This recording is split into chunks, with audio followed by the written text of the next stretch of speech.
Meus irmãos, hoje eu quero refletir com vocês sobre o temor do Senhor é a chave da revelação dos tesouros escondidos. O temor do Senhor é a chave da revelação dos tesouros escondidos.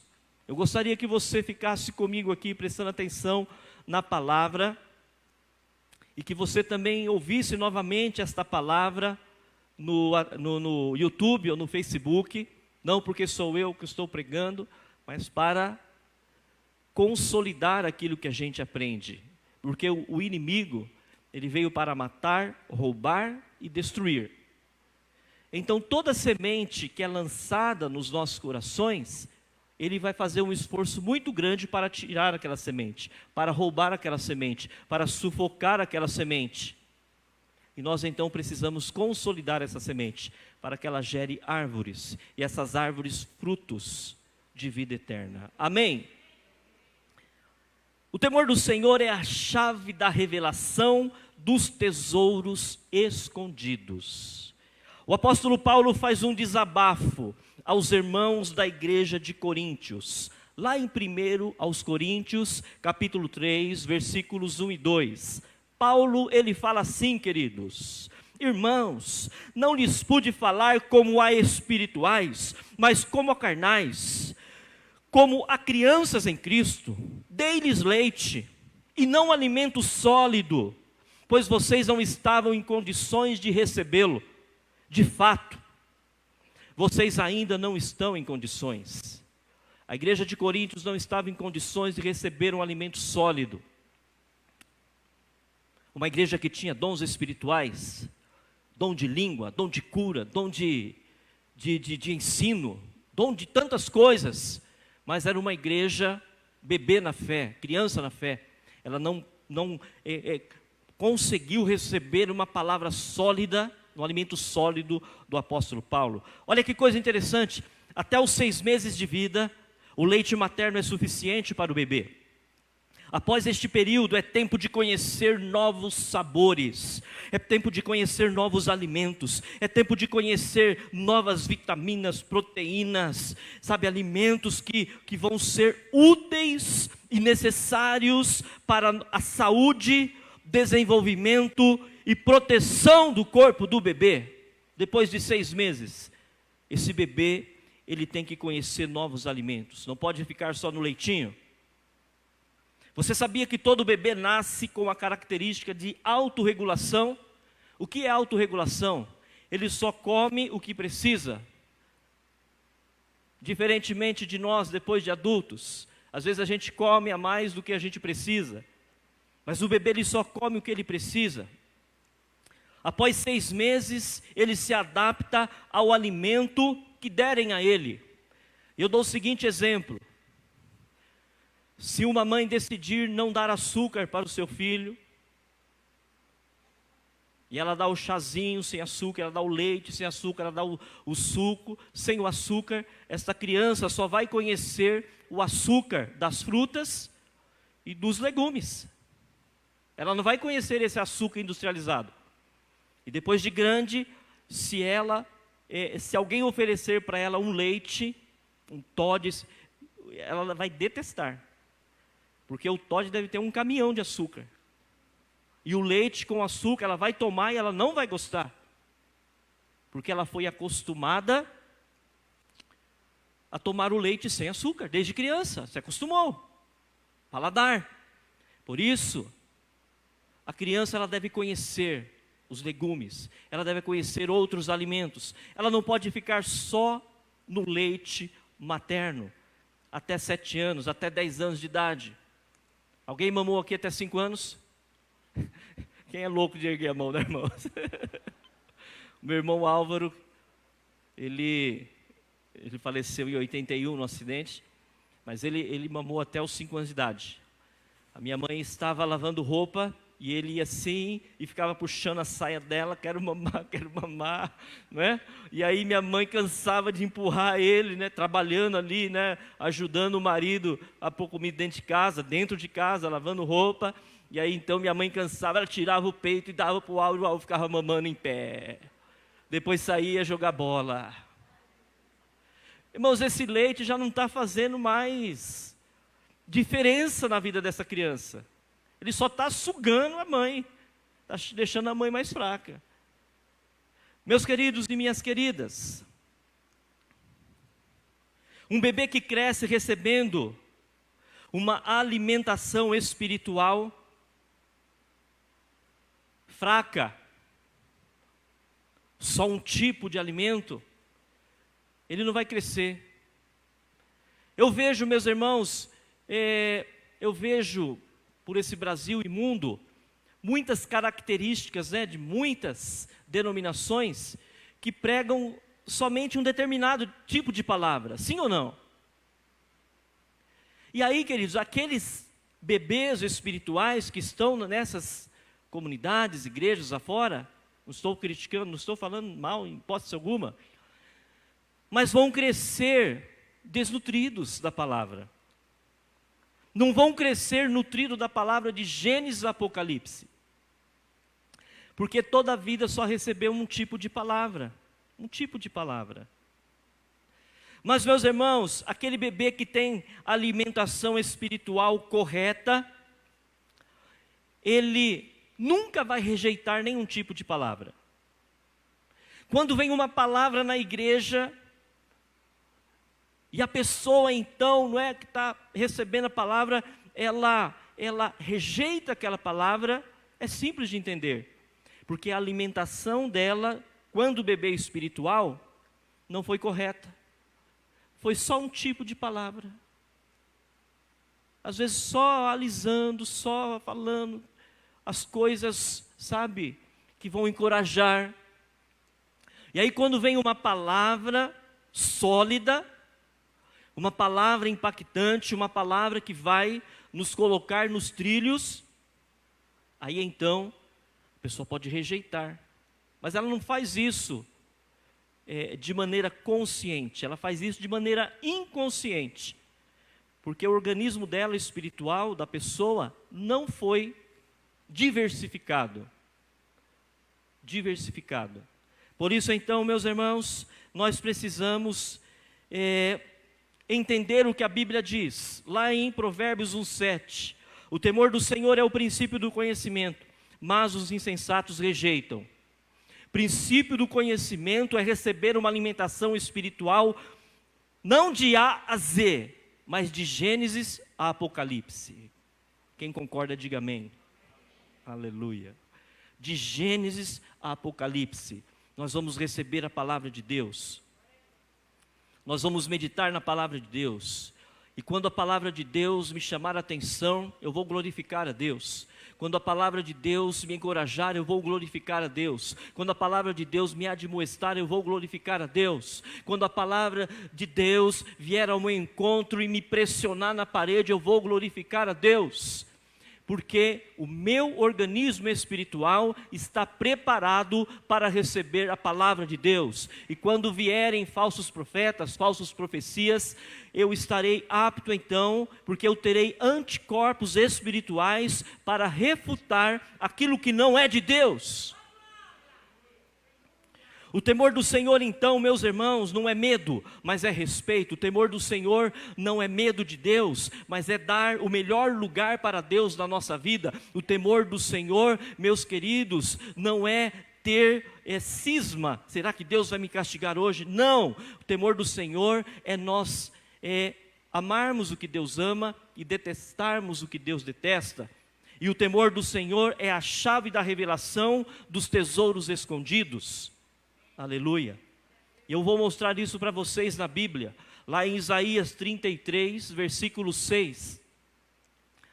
Haverá, ó Sião, estabilidade nos teus tempos. Eu gosto desse versículo, porque nesta versão que eu estou lendo, fala de estabilidade. Haverá, ó Sião, estabilidade nos teus tempos. Deus, Ele traz estabilidade em tempos ruins. Deus, Ele traz estabilidade em tempos difíceis. Isso, meus irmãos, é palavra. Isso é alimento, alimento sólido. E nós vamos entender isso como crianças, como bebês, depois como crianças, adolescentes, jovens, e depois adultos na fé. Continuando o versículo: abundância de salvação, sabedoria e conhecimento, o temor do Senhor será o teu tesouro. O temor do Senhor é uma chave, meus irmãos, que traz revelação aos tesouros escondidos. O temor do Senhor, meus irmãos, eu equiparo como aquela parábola que está lá em Mateus 21, 28 a 32, onde o pai chega para o seu filho e fala: filho, vai trabalhar hoje na minha vinha? E aquele filho diz para o seu pai: não vou, papai. E aí depois o pai chega no outro filho e fala: filho, vai trabalhar na minha vinha? E aquele outro filho fala: conte comigo, papai, estou dentro, eu vou chegar de manhã, vou trabalhar o dia inteiro, vou dar conta de tudo que está lá, papai, conta comigo. E aí então, meus irmãos, o que acontece? Aquele que falou que não ia foi, e aquele que falou que ia não foi.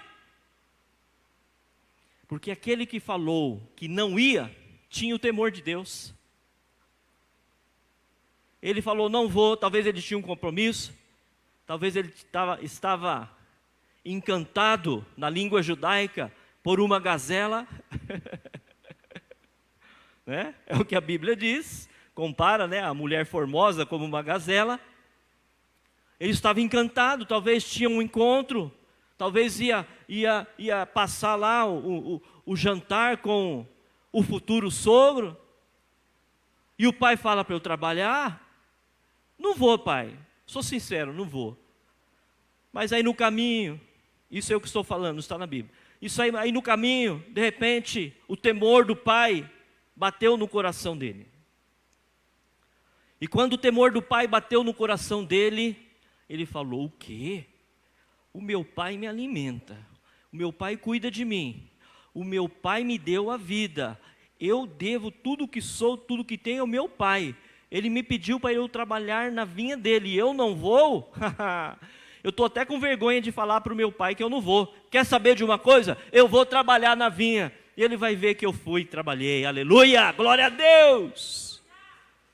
Mas aquele que falou: Tarzan, eu vou, ele não foi. Será que ele não amava o pai? Será que ele não gostava do pai? Será que ele não tinha estima pelo pai? Tinha! Tudo isso, mas faltou o temor. Por isso então, meus irmãos e minhas irmãs, esta declaração, o temor do Senhor, ela é encontrada em várias partes da Bíblia. No livro de Jó 28, 28, e disse ao homem: eis que o temor do Senhor é sabedoria, e o apartar-se do mal. Salmo 19, 9, o temor do Senhor é límpido e permanece para sempre. 34, 11, vinde filhos, e escutai-me, eu vos ensinarei o temor do Senhor.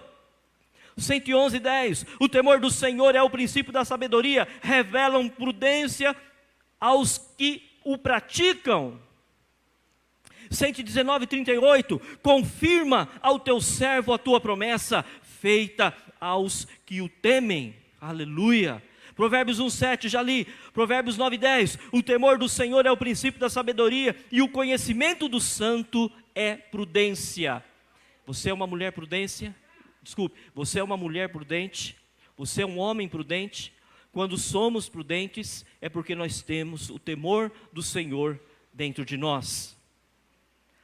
A palavra temor no Antigo Testamento está relacionada com espiritualidade. Por isso que ela é uma chave. A espiritualidade, meus irmãos e irmãs, é uma chave na nossa vida. E ela abre portas. Ela abre portas, muitas portas, para nós desenvolvermos um relacionamento com Deus. E o temor do Senhor é essa chave. Lá no Antigo Testamento, o temor do Senhor estava relacionado com a espiritualidade do povo. O povo desenvolvia reverência por Deus. Meus irmãos, na Torá, o nome de Deus até hoje é o tetragrama. São 4 letras consoantes do alfabeto hebraico. E ninguém sabe pronunciar o nome de Deus até hoje. Uns pronunciam de Javé, outros pronunciam de Jeová. Tamanho respeito o povo judeu tinha pelo nome de Deus. Temor, respeito. Então ninguém sabe pronunciar o nome de Deus.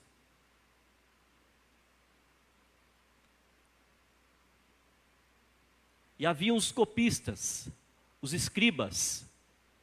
Hoje nós temos gráfica, nós temos computador, tem um monte de coisa, scanner, né? Você fotografa um texto, não precisa digitar, só digitaliza na foto. Pois você salva ele com uma extensão que você consegue escrever. Você passa o PDF para o Word, Word PDF, TXT, um monte de coisa. HTML, várias extensões.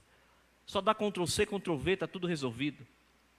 Mas naquela época não. Letra por letra, palavra por palavra, tabuinha de argila por tabuinha de argila. E quando chegou na época do pergaminho, de couro, couro de animal, o copista, o escriba, ele estava escrevendo ali, ó. Por exemplo,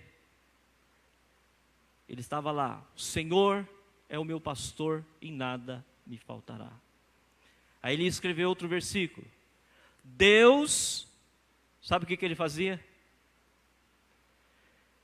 Ele colocava aquela pena que ele tinha escrito, o Senhor é meu pastor, nada me faltará, colocava do lado, lavava as mãos, pegava a outra pena e escrevia Deus. Terminou de escrever Deus, colocava a pena só para escrever Deus, lavava as mãos e pegava outra pena, é o meu refúgio e fortaleza, socorro bem presente na hora da angústia. Agora imagine vocês, quantas vezes tem a palavra Deus na Bíblia? Toda vez que aparecia a palavra Deus, esse copista, esse escriba, ele parava, lavava as mãos, deixava aquela pena do lado, lavava as mãos, secava as mãos, pegava a outra pena, escrevia Deus e fazia o mesmo processo todas as vezes. E a gente reclama quando vai fazer alguma atividade rotineira. Vai escrever a Bíblia então, na época dos escribas, para você ver que rotina que era. E eles faziam com um amor tão grande, tão grande. Assim como existem hoje os cartoreiros, e você tem lá uma licitação, não sei como é que chama, se é concurso, o que é, para você abrir um cartório, né? Poucas pessoas têm essa concessão. Na mesma época, lá na época que eles escreviam a palavra de Deus dessa forma, existiam as famílias dos escribas. Era uma concorrência muito grande, irmãos, porque todo mundo queria ser escriba. Porque todos queriam ter esse prazer de escrever Deus. Trocar a pena, pegar outra pena, lavar a mão, pegar a pena e escrever Deus. Isso se chama temor. Por isso o temor do Senhor é uma chave que abre a espiritualidade no Antigo Testamento, trazendo reverência, verdadeira adoração, um caráter segundo Deus. E também o temor leva o povo judeu a praticar a lei, a praticar a Torá, a praticar os mandamentos de Deus. O temor do Senhor é uma chave que abre o entendimento e conecta ao verdadeiro tesouro escondido. Mas, meus irmãos, se esse temor é a chave que conecta, esse temor também, ele é a revelação. Lá em Isaías 45:3 diz assim: dar-te-ei os tesouros escondidos. Se estão escondidos, precisam de revelação, e a revelação vem através do temor ao Senhor. E as riquezas encobertas, para que saibas que eu sou o Senhor, o Deus de Israel que te chama pelo teu nome. Existem várias promessas para o povo de Israel: salvação, paz, proteção, riqueza material, riqueza espiritual, conhecimento, sabedoria. O temor do Senhor é a chave que libera os tesouros escondidos. Quando nós tememos a Deus, meus irmãos, verdadeiramente, nós estamos protegidos contra o pecado.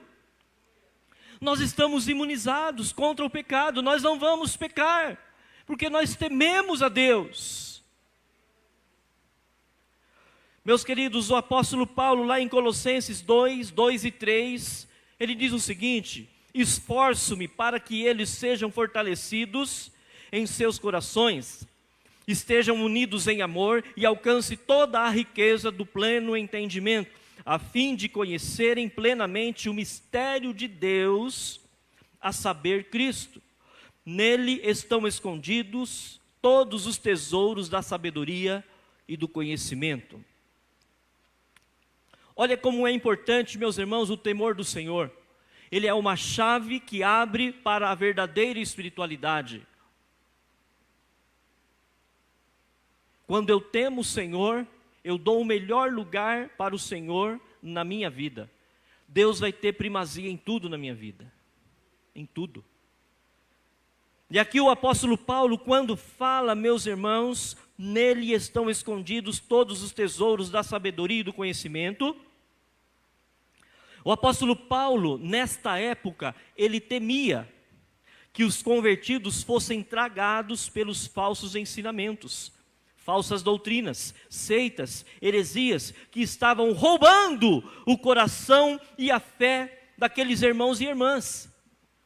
Por isso o apóstolo Paulo fala, de maneira clara, em Jesus estão escondidos todos os tesouros.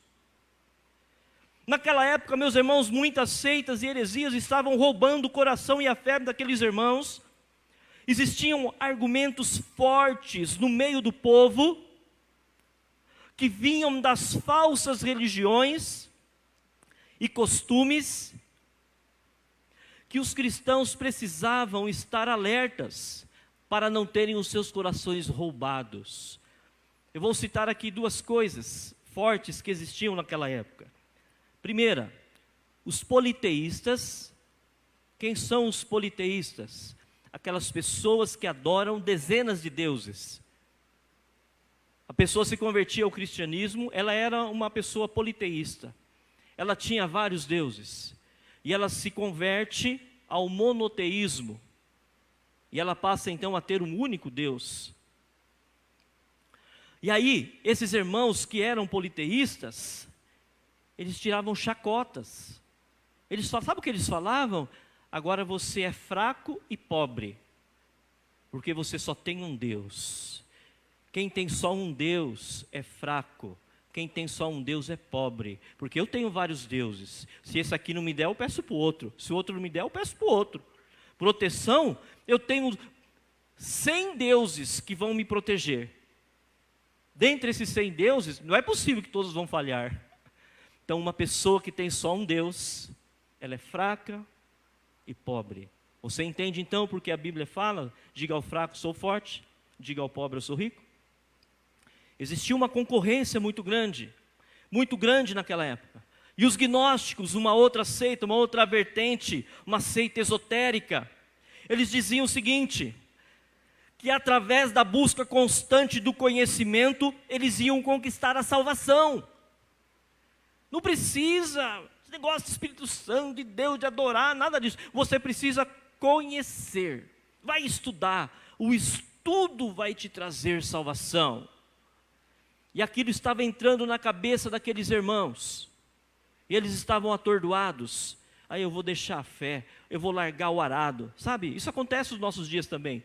Eu vou desistir, a pressão é muito grande, não vai dar, vou ter que parar, porque lá no ouvido, você tem só um Deus, agora você é pobre. Onde já se viu? Você estava tão bem com centenas de deuses, agora você só tem um, sai dessa vida. E a pessoa com aquela, sabe? E o apóstolo Paulo fala: Meus irmãos, fiquem espertos, fiquem firmes, porque em Cristo vocês têm tudo o que vocês precisam. Em Cristo vocês têm todos os tesouros escondidos. Ou seja, todas as riquezas que qualquer Deus poderia te dar, em Cristo você tem infinitamente mais. Amém? Glória a Deus. Por isso então, meus irmãos e irmãs,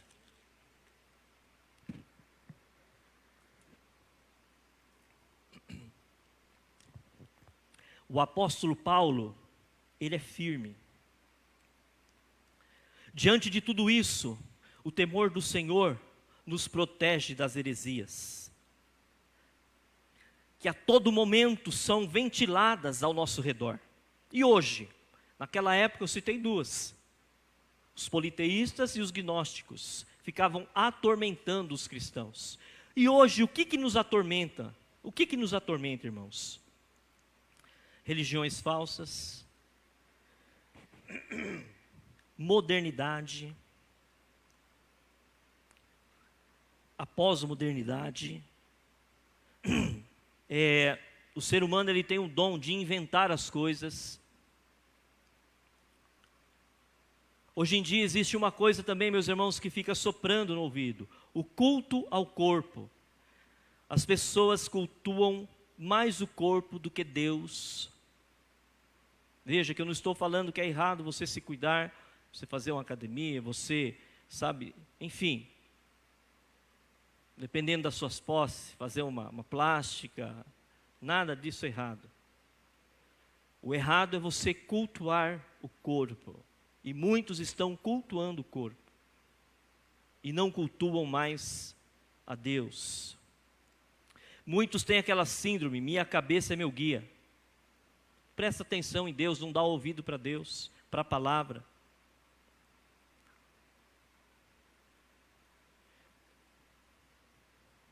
Outros falam assim: deste mundo a gente só leva o prazer, então vamos consumir, vamos aproveitar, vamos nos banquetear, comamos e bebamos, porque amanhã morreremos. É uma seita hedonista. Antes de Jesus já existia. E a seita hedonista, ela prega o prazer. Somente o que tem valor é o prazer. O resto é resto. E isso muitas vezes está presente nos nossos dias. Meus irmãos, o temor do Senhor, que é a chave que revela o quê?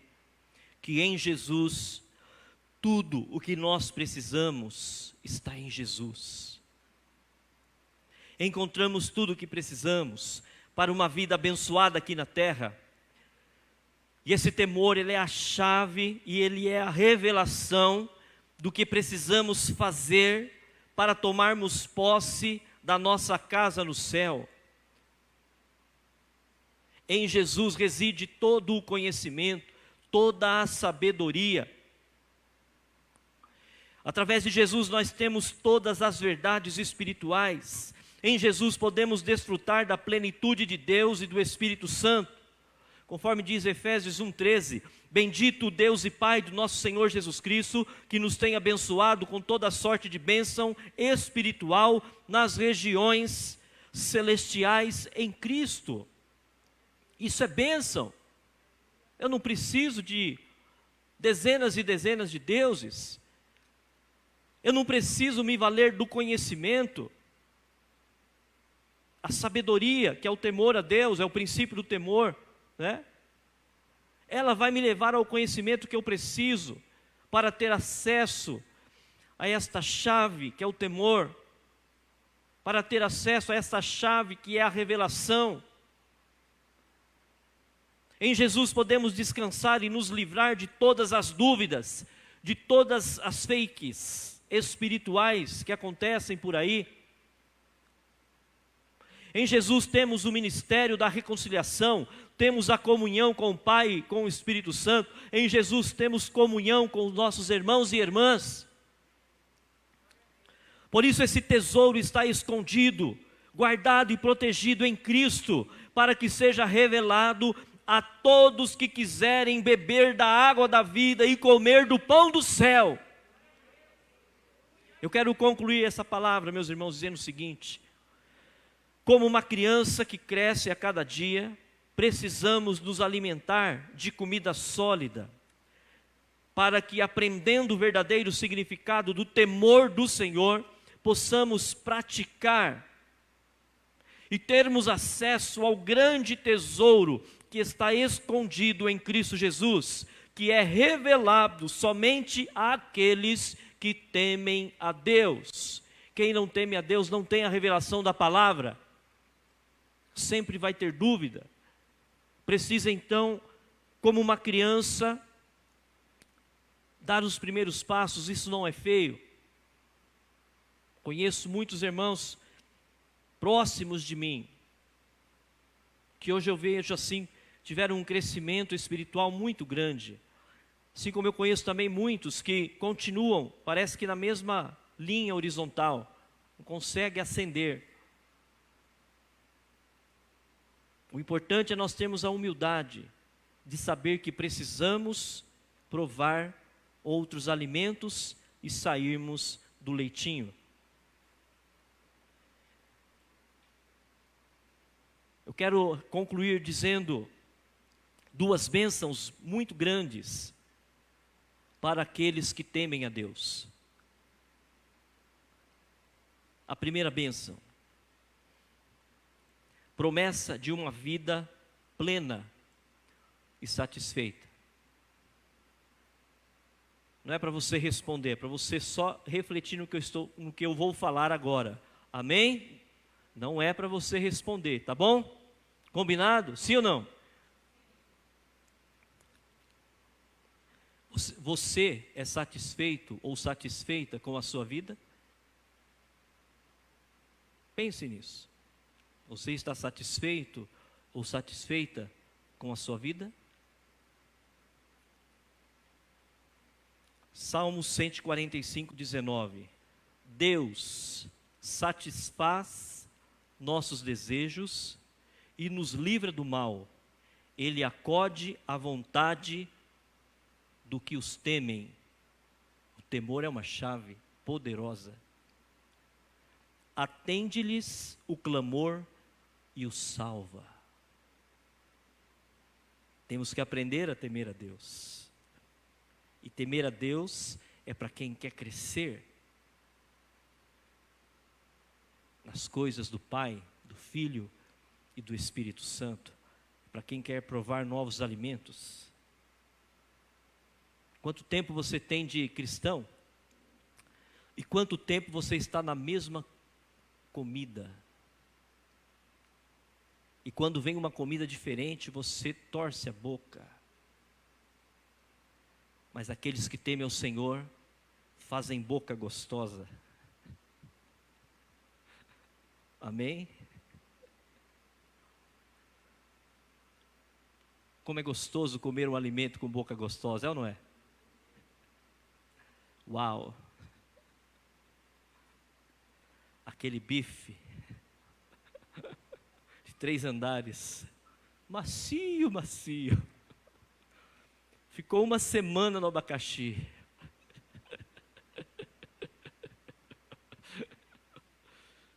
Como é gostoso, irmãos. Como é gostoso. Você está satisfeito com a sua vida? Deus satisfaz a nossa vida. Quando a gente aprende isso, nós vamos viver alegres no Senhor. Segunda bênção para aqueles que temem a Deus: promessa da certeza de que nunca nos faltará o alimento. Deus nunca vai deixar o alimento faltar na sua mesa. Salmo 111, 5. Provê a certeza de alimento. Oh, glória! Num tempo de guerra tão difícil, onde milhares de pessoas não têm o que comer, e as pessoas ficam reunindo cesta daqui, cesta dali para ajudar muita gente. Isso é Deus usando pessoas para prover o alimento para outros. provê a certeza de alimento, o pão de cada dia, dá sustento aos que o temem. Lembrar-se-á sempre da sua aliança, aleluia! Deus nunca vai se esquecer da aliança que Ele tem conosco. Enquanto houver dia, enquanto houver noite, enquanto houver frio, chuva, sol, enquanto houver vida, Deus nunca vai se esquecer da aliança que Ele tem com a sua igreja, com aquele que os temem. Aleluia! Que Deus os abençoe.